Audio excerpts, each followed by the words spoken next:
After I did this video right here, I had lots of requests for more of this. And you guys know the K-Squad gets what the K-Squad wants. So here we go. When you're living on a tight budget, every little bit counts.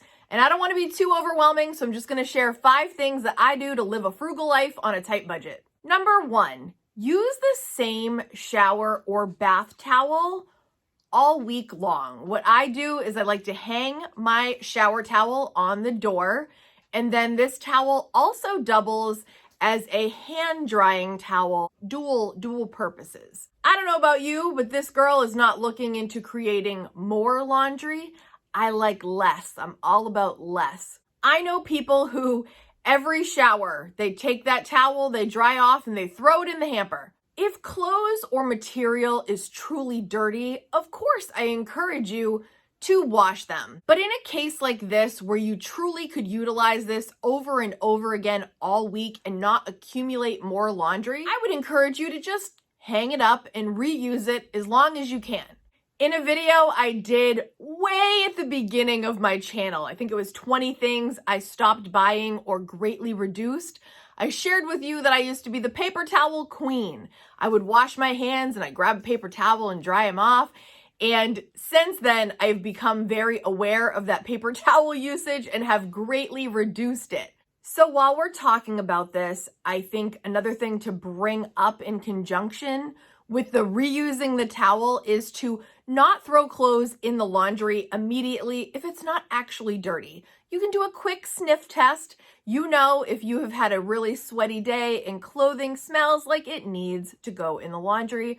But if you just threw on a shirt to run to the store for a quick errand and then you come back, more than likely you don't need to throw that in the wash. You can hang it back up or fold it and use it another time before you have to put it in the laundry. When you're on a tight budget, all these things add up. So if you can do less laundry, use less detergent, use less energy, all of the above, this will end up saving you some money here and there and be helpful to your overall budget.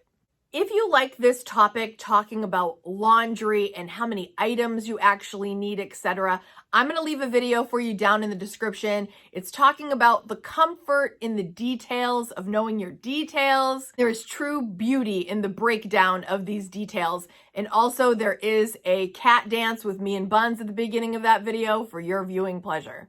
Number 2, and this one might be the most important one of the entire video. Remove or reduce one of your vices. Hear me out. The less you need, the less you need. The less you depend on, thing-wise, the less you have to spend. The less you desire, the less you have to acquire. Are you picking up what we're putting down? We all know in theory that the less we need, but let that sink in. The less you need, the less you need. The less I need the things that aren't even, let's say, good for me, or the things that I depend on. Like, for example, now this is a bad example because this one's not going away, but I'm addicted to coffee. Am I getting rid of coffee? No, that's a keeper for me. Addicted to it unapologetically. I love my coffee. I've been without it temporarily. Nah, not for me. But here's one that I am going to still work on, and that is my sugar addiction. You guys know I've talked about this last year. I don't need all the Oreos, all the candy, all the sugary treats that I desire. And my grocery bill will be less if I choose not to depend on these things for my energy, which we know is very short-lasting anyway. If you are a drinker of adult beverages, this might be a thing where you could reduce. Maybe you come home from work, you have 2. Could you just have 1? There are many things in life, like when you think about things you can't go without, can you really not go without them, or is it just become a habit? I told you a long time ago about my friend who is addicted to Coca-Cola. She drank Coca-Cola all day long.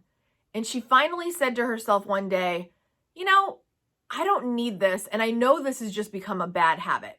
Her budget was astronomically changed when she took away the consumption of Coca-Cola, and her health greatly improved.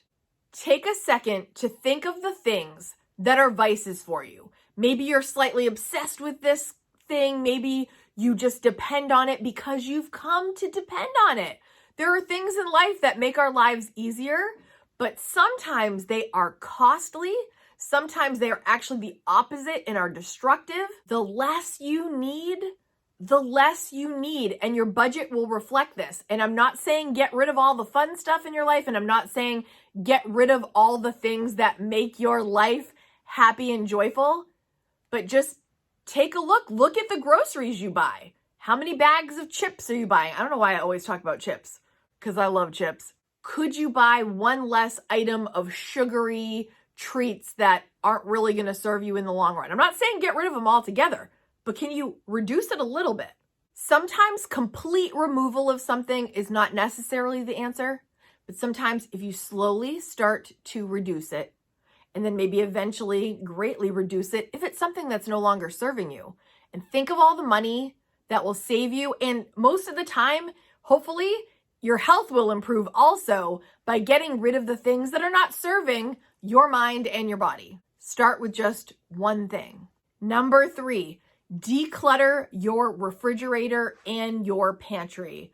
My friends, I did that this past week, and I gotta tell ya, it had been a little too long. I will leave some footage of my journey as I talk to you. My refrigerator was full of expired condiments and so much more. Not to mention, my refrigerator was filthy. Over the holidays, people come over, they're throwing things into your refrigerator. I had one of my shelves with a beverage box that peeled off onto my refrigerator shelf, and I just didn't get around to scraping it off. It was caked into it. It must have been wet when someone put it down. So I have been scraping and scraping and scraping to clean that off finally. When you are decluttering your refrigerator and all of your pantry, be looking for what are you throwing away for future note. What's in here that you're trashing that you didn't utilize and maybe in the future don't need to purchase again at all, or at least a little bit less of. Also, take note of duplicates. Do you guys know how many containers of jelly and jam I have? What am I, running a jam factory? Like, I'm not quite sure how it got to this point, but I mean, I had endless jellies and jams to last for who knows how long. And pickles! It's like, I got pickles a while ago, and then I think, well, maybe I need more pickles. And then I get more pickles. And then later on, I might be thinking, maybe we need more pickles. Long story short, I don't need that many pickles in my refrigerator. Take note of duplicate things that maybe you bought and you didn't realize. For example, we were running low on maple syrup. And guess what? I had some maple syrup in my pantry way in the back that was not expired, still good. Totally forgot it was there. When you're going through your refrigerator and your pantry, you're really seeing what you have on hand. You're taking notes of the things that are not that exciting in your house, obviously, or maybe you just forgot they're there, so you're not eating them. Don't buy them again. Don't waste your money. And if it does spark a little excitement, eat it up. One thing that I think is a very smart idea, and I don't know why I never do it, is I think I need to get these airtight containers because my cereal, we are cereal fans in our house. And I've had a couple boxes over the years that go bad because I don't have them in an airtight container. And this is something I need to change. I found a great set on Amazon. I'll leave it down in the link if you want to check it out. You can put your pasta in there, your grains, your rice, your cereal, your cookies. It will keep your food lasting longer, keep it fresher, make the life of your food a little longer. Like, why wasn't I doing this earlier? Let me know in the comments, what do you use those airtight containers for? If you use them, I think they're very wise to use so that your food lasts longer. If you've made it this far into the video and you enjoy saving money tips, Type in the comments, save that money. Number 4, make a meal list of meals you can have right now in your home with what you have. Especially if you just did a pantry clean out, a refrigerator clean out, freezer clean out, you are very aware of what you have. Look at all the things you already have on hand. This doesn't require you buying more. Like, look at what you have. What canned goods do you have? What frozen meals do you have? Do you still have a box of waffles that you haven't eaten up yet? Do you have a frozen pizza that you haven't used, doesn't look that great? Do you have any produce that you could chop up and put on top of it, refresh it a little bit? What you already have on hand, make a list of meals that you can eat right now, today, tonight, this afternoon, and then eat those meals so you don't waste them. It was truly eye-opening what I found, and I consider myself a person that's fairly on top of it, but I was surprised by what I found, and Kiki was also surprised what she found in my drawers and cabinets. Make that meal list, use it up, eat it up, save the money at the grocery store, use what you have. Number 5, be conscious of the utilities use that you have in your own home. We all know we're supposed to turn lights off when we leave a room, shut things off when we're not using them, but knowing it and putting it into practice are two different things. And it's not just turning off the lights. Say you've been watching TV in a room and then you get distracted and you wander off and that TV is still running. You can't even hear it. You're in a different part of the house. That's wasting electricity. When you wash your hands, I like to wet my hands, get the soap, and then while I am lathering, if you are lathering the appropriate amount of time to get those hands clean, I don't run the water while I'm lathering. When I'm done lathering, I turn the water back on and rinse off. This saves water for you and for the planet. We want to be good stewards of all our resources, and sometimes using less can save you money, but also good for the greater good. Another way this is applicable, I know people that turn on their showers before they get in and will leave their shower running for a long time to heat it up. I had a guest once. Oh my gosh, I remember this so clearly. I had a friend that had come to stay with us. This was back when I was married. So he disappears to go take the shower. He turns the shower on. And then the next thing I know, he's in front of us and he's talking to us and he's having a conversation. And the whole time I'm hearing the shower running and I'm like super awkwardly like, what is he doing? Why is the shower running? You're not in there.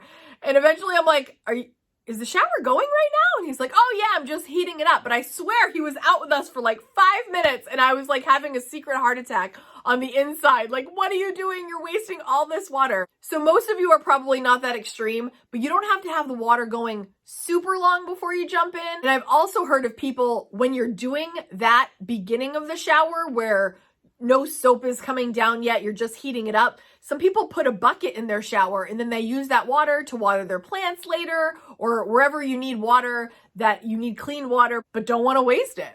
I don't personally do that, to be very honest. And the other thing I don't do in the shower is I do not get wet in the shower and then turn it off to lather up. No, no, no. That's too far for me. I am a person that really enjoys my shower time. It's a luxury moment in my day and I take it for all it's worth. But I am a person that when I brush my teeth, I will wet the toothbrush. I will brush with the water off until I'm done brushing, and then I will turn it on again to rinse. All these little ways help be conscious of your utility use. It will help in the long run. If you enjoyed this video, I'm going to leave a video next for you to watch right here. See you next week, K-Squad. Thanks for watching. Bye.